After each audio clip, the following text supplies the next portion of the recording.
ordered a military offensive against the regional Tigray government in response to the attack on an army base. Well, the conflict erupted after the TPLF attacked a federal military base in Tigray. The Northern Command of the Ethiopian Defence Force, stationed in the Tigray region, was suddenly attacked in the early hours of November 4th, 2020, following a pre-planned move by the Tigray Liberation Front, the TPLF. Numerous unsuspected Ethiopian soldiers of non-Tigray origin were murdered by their compatriots while they were asleep, and many more were paraded naked and detained. Well, the TPLF admitted that they struck first, which prompted Ethiopia to launch that offensive in the region. The tension was building up between the federal and the regional government of Tigray for some time for various reasons. The government had been making a concerted effort to resolve the confrontation through peaceful means, but the response from the latter was to launch an attack on the national army.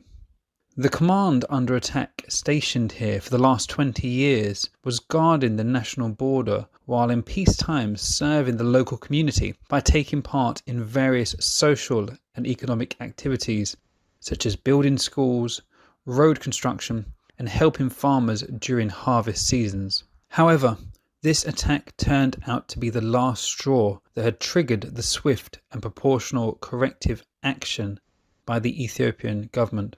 The government is duty-bound to reassure a safe and secure environment for the army command that was under attack in particular, and the public in general. There is no doubt that any reasonable government in a similar situation would definitely do likewise.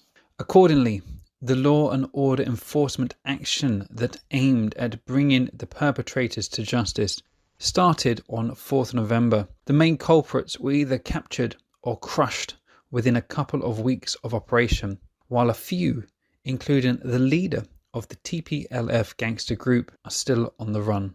The Ethiopian government has done everything within its capability to avoid any danger to the life of civil members in the conflict area and minimize any damage to properties and infrastructure while it carried out its duty.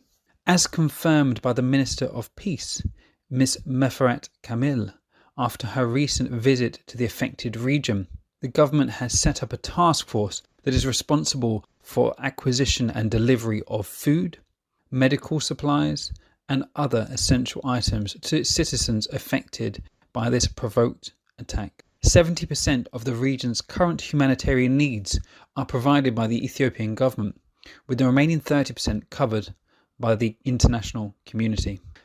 This has been achieved under difficult circumstances, where remnants of the treacherous group continue damaging the remaining infrastructure, including roads, bridges, telecommunication facilities, and electricity, that they could not manage to destroy as they were losing ground and retreating, or before being captured. They are also attacking aid workers and hindering the distribution of much-needed humanitarian assistance to those who need it most.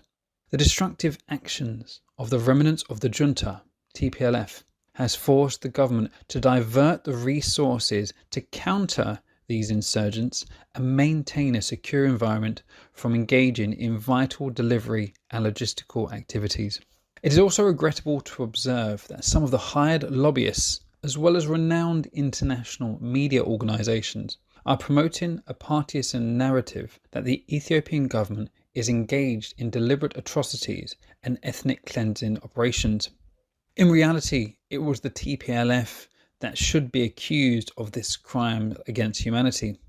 We have to look no further than, as stated earlier, its barbaric killing of non-Tigrayan members of the Northern Command of Ethiopian National Defence Force and the massacre of around 600 non-Tigrayan citizens in Maikadra. Well, we start with some breaking news because Ethiopia's Human Rights Commission says at least 600 civilians were killed in a massacre in the northern Tigray state earlier this month.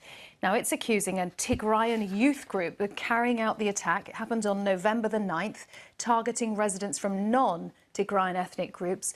The government has now provided access to foreign press to visit and report their findings about the alleged atrocities by any of the forces operating in the conflict zone, as well as the scale of distribution and challenges charitable organisations and the government are facing on the ground while delivering the service. It has also been reached between the Ethiopian government and the UN agency that deals with human rights issues to carry out an inquiry to investigate any violation of human rights in the course of the operation and bring those responsible to justice. It will not be too long before the true picture of the concerted efforts of the government to alleviate any humanitarian needs in Tigray and the media coverage which has been criticised as being one-sided in favour of the TPLF and thus unethical, based mainly on hearsay and assumptions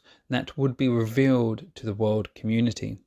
Let us all work together and hand in hand to alleviate the suffering of innocent civilians in Tigray, stabilise the Horn of Africa, the Gulf of Aden and the Red Sea.